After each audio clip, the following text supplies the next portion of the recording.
Welcome to Snetterton and the final rounds of this year's Formula 3 Cup Championship, with this weekend deciding who will be crowned champion. Coming to Snetterton, just 2 points separate the top two. Shane Kelly on 303 points and George Lyon has 301. This is sure to go down to the final race of the season. For the first race, it's going to see Paul Dagg start from pole position. Alongside him will be number 7, which is Robbie Watts. Back on row number 2, we see the likes of James Heffernan and George Lyon, one of those championship contenders who starts on the outside of row 2.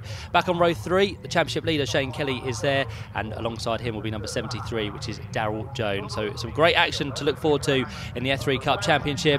The first race over 15 minutes very shortly to get underway as the revs rise on the grid. The red lights come on and we go racing here at Snetterton. Very sluggish start from someone there. That looks to be the Daryl Jones car. There's contact, middle of the pack as well. Someone has been involved in a bit of avoidance there, and there has been contact between two cars. Try and work out who that is as the leaders work their way through the first turn. And side-by-side action just shows how quick these F3 cars are off the line. Oh, and that's a bit of a nasty one there as well by the looks of it, just at the rear wing there, number 60, I think that was Malcolm Scott. So he has come under some trouble on the run down towards the first corner. Didn't actually arrive at the first corner, unfortunately, but the rest of the pack have worked their way through down towards Palmer, and it's going to be down towards Agostini for the first time, and our race leader is going to be number 99, which is Paul Dagg. So he leads the way. Robbie Watts into second.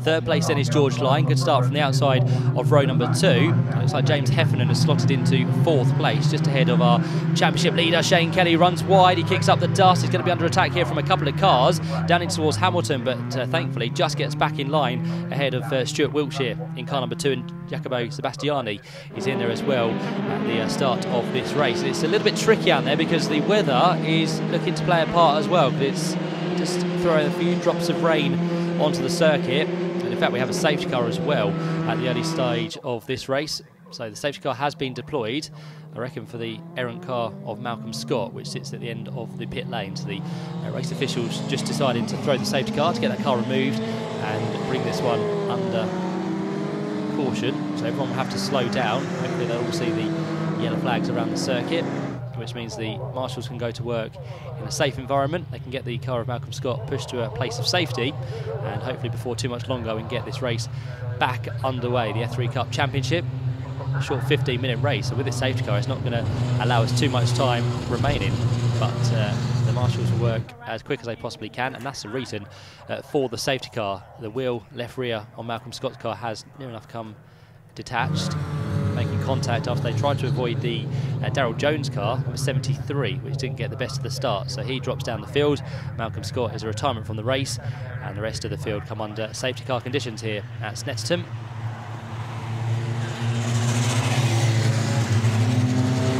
As the field trundles its way up towards the first corner, the car of Malcolm Scott now lifted by the recovery team onto the low loader, and that will be taken now back to the pits and hopefully reassembled for race number 2. Safety car lights are off on top of the BMW, which means we are very shortly to go back to green flag racing. So Paul Dagg is going to be the man who judges the start. Robbie Watts sitting there in second, and George Lyon, of course, 2 points behind before this weekend.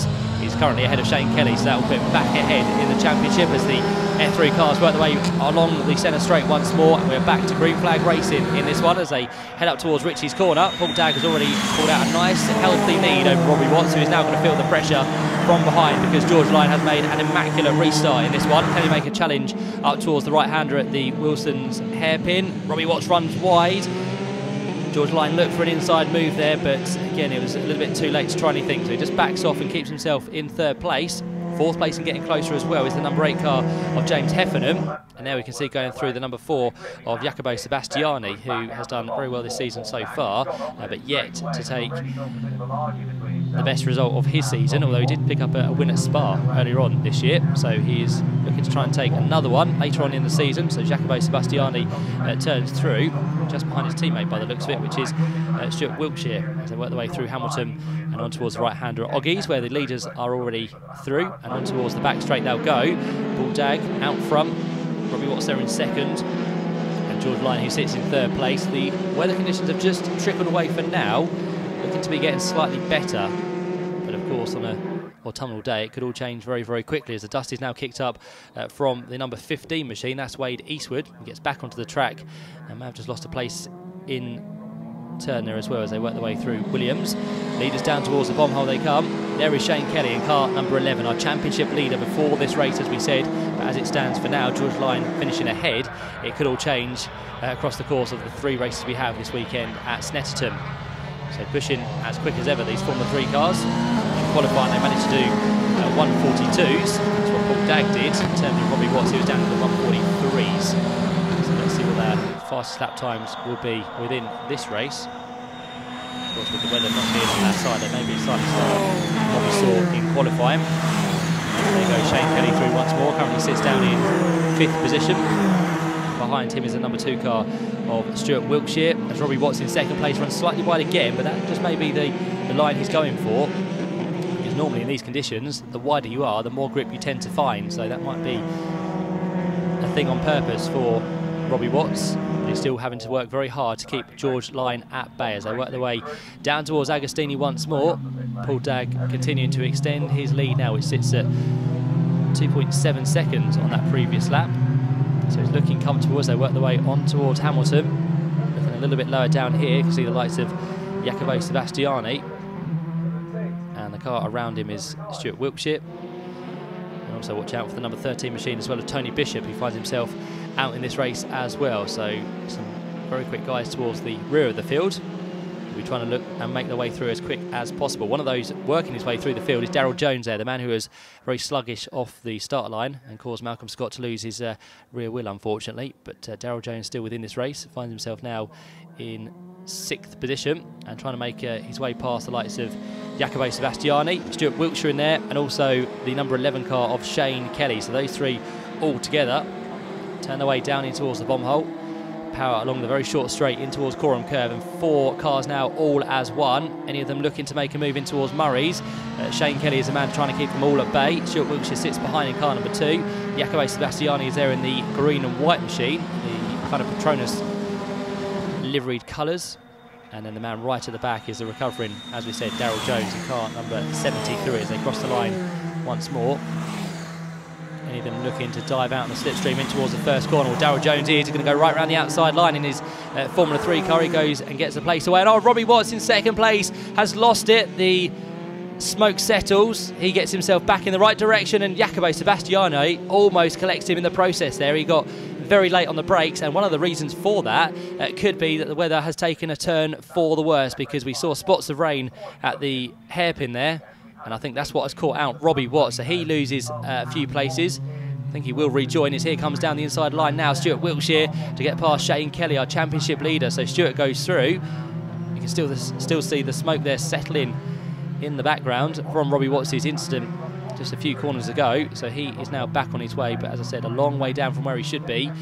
Shane Kelly has lost that place to Stuart Wilkshire. And in terms of how the race order now looks, well, Paul Dagg still leads, 2.5 seconds up the road ahead of a new 2nd place man, which would be George Lyon. 3rd place, jumping up the order, is going to be number 8 as well, which is a car of James Heffernan. And then behind that, you've got Stuart Wilkshire and also number 11, which you can just see now coming through, Shane Kelly. And then behind them is the Daryl Jones machine, which is kept out of trouble as well through that Robbie Watts incident. So they all continue on their way. This is the fight for 4th, 5th and 6th places.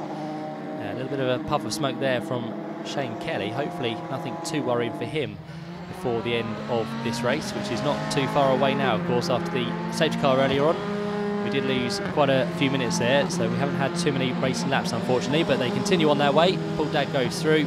This is still the fight, as we said, for what's going to be 5th place. In fact, 4th place for Stuart Wilkshire, 5th place for Shane Kelly, and 6th place for Daryl Jones as they turn their way in towards Ritchie's corner. Looks like the weather has just held off for now, although as we look towards the hairpin, it's getting darker and darker, and yeah, still rain starting to fall there, so that could still cause a few people a few concerns. Hopefully the leader will be able to keep it on the track. He'll be the first man to hit the slippery stuff. So Paul Dagg turned his way through Agostini. 2nd place there, you can see our championship contender, George Lyon. And now, coming under attack as well, is going to be the number 8 car of James Heffernan. Not too far up the road now of Stuart Wilkshire. That gap has come down to 2.4 seconds, but even on this lap, it's becoming a lot closer between those two. There goes Paul Dagg through the picture, on towards the back straight once more. 2nd, George Lyon looks pretty comfortable. But It's the fight for 4th place that is on the cards for now. Stuart Wiltshire and Shane Kelly. They work their way on towards the back straight once more.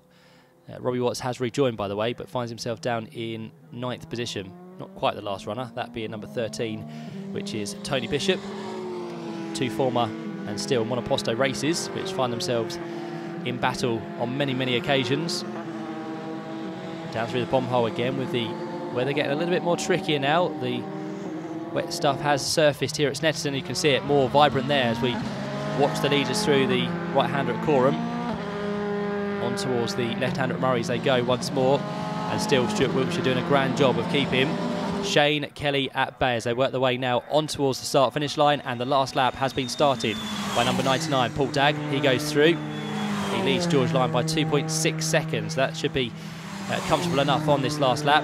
Darryl Jones still not quite done with Shane Kelly. He wants to try and work his way through as they turn their way in towards the hairpin. And look how worse the weather has got now. It's really coming down in its droves, which will be, thankfully, luckily, nearly over for the leaders there. Stuart Wiltshire very late into the right-hander, and I think he may have just lost a place to Darryl Jones, who definitely got past Shane Kelly. So the situation of the championship gets slightly worse, unfortunately, as Paul Dagg runs a little bit wide in towards Agostini there. He hasn't lost his 2.5 second lead over George Lyon, so it's still all on the cards. But look at the weather now. It is, as I said, coming down in heaps on this final lap. So it's just about who can make it to the checker flag without too many mistakes now. They're going to have to be tiptoeing around the circuit. Paul Dagg runs a little bit deep in towards Oggies. He's managed to get it back on line. It's all going to be about who's the bravest in the braking zones. There is Robbie Watts then, who powers his way then on towards Hamilton. But what can George Lyon do in second place? He's getting closer and closer. This would be what he needs. He needs to take the win, really, to keep Shane Kelly at bay within the championship. Of course, Shane Kelly not having the best of races so far. He's going to finish a long way back from George Lyon at this current stage. They work their way down the Bentley Straight for the final time. In towards Brundle and Nelson goes Stuart Wiltshire, who is under attack once more from Darryl Jones. So those two run nose to tail through Nelson, where at the minute it doesn't look like there's too much rainfall in there. So this is the dry part of the circuit. It's the first half where we see the most of the moisture. So down through Coram Curve we go then for the final time. Where is the race leader Paul Dagg? He's on his way to the checker flag. This is the fight that's still ongoing for 4th, 5th and 6th places. And I think Stuart Wiltshire will just hold off the man behind, Darryl Jones. Paul Dagg has gone through to take the checker flag, by the way, but here he comes. Darryl Jones is going to get the drag to the line surely on Stuart Wiltshire. They're going to be side by side as they cross the checker flag. And as the leaders went through, Paul Dagg, George Lyon and James Heffernan, Stuart Wiltshire in the end was just 63 thousandths of a second ahead of Darryl Jones. So he managed to hold on by a very, very small margin. Shane Kelly came through in the end inside the top 6, but not where he wants to be finishing, unfortunately. But the final order is Paul Dagg, your winner by just under a second in the end from George Lyon. 3rd place goes to James Heffernan. 4th place to Stuart Wiltshire. Darryl Jones, Shane Kelly, Wade Eastwood and Robbie Watts are there inside the top 8. But 3 very happy drivers, one of those being the man in second, George Lyon. Many congratulations. You had no way of predicting that this weekend was going to quite go this way. Not only pole position, fastest lap and the win as well. Was it? Yeah, great. I hadn't counted on the rain anyway, that was for sure. Oh my God. How bad was it over the far side? We know there are a few spots over here. I just kept telling myself it looks worse on your visor. It's fine, it's fine. Into the hairpin on one lap in particular, that was like more or less full wet for the slicks, and also out the back, and I went off onto the grass, and I went, oh no. But just enough to get back on, so it was treacherous, but it kept changing every lap, so it was just... That's the problem, and we can't predict when the weather is going to change, because that seemed to come from pretty much nowhere. Yeah, and it was just in 2 pockets, as I say, so it was just a case of, okay, this corner's dry, go for it. And you need to be really careful. Yeah, but great race, and thanks to Howell and the team for the opportunity for the weekend. I've loved every second, and it's just great. What a result, so hopefully it's payback. And what about second place George Lyon, because the points is what this weekend is all about, George? Yeah, the points are good, but I was very happy with the race. When the rain came down, it's a lot easier to follow than it is to lead, so we're catching up quite nicely, but we just ran out of laps in the end. But the rain sort of went as quickly as it came, but it made its damage very quickly, didn't it? Yeah, it definitely helped us with the track being a bit wetter, but no, it's a very good race, very happy with the result. Car, happy with car as well? Very good, car is perfect as always, so yeah, very happy. But yeah, able to claim a podium spot as well. What happened to Robbie then? Well, I started on 3rd, so it was felt like payback for me to get third back again. My rightful place. Exactly. I had to let my teammate through, obviously, for second, and then Robbie happened to fall off. No, I mean, I tried for second. The weather was changing, to be honest, so it caught us all out, I think. Looked like it wasn't going to come for a while, and then it really did, yeah. So the top three celebrate on the podium in slightly soggier conditions here at Snetterton, but the championship is still wide open between George Lyne and Shane Kelly. We'll find out what happened in race 2 right after the break here on Sports Tonight.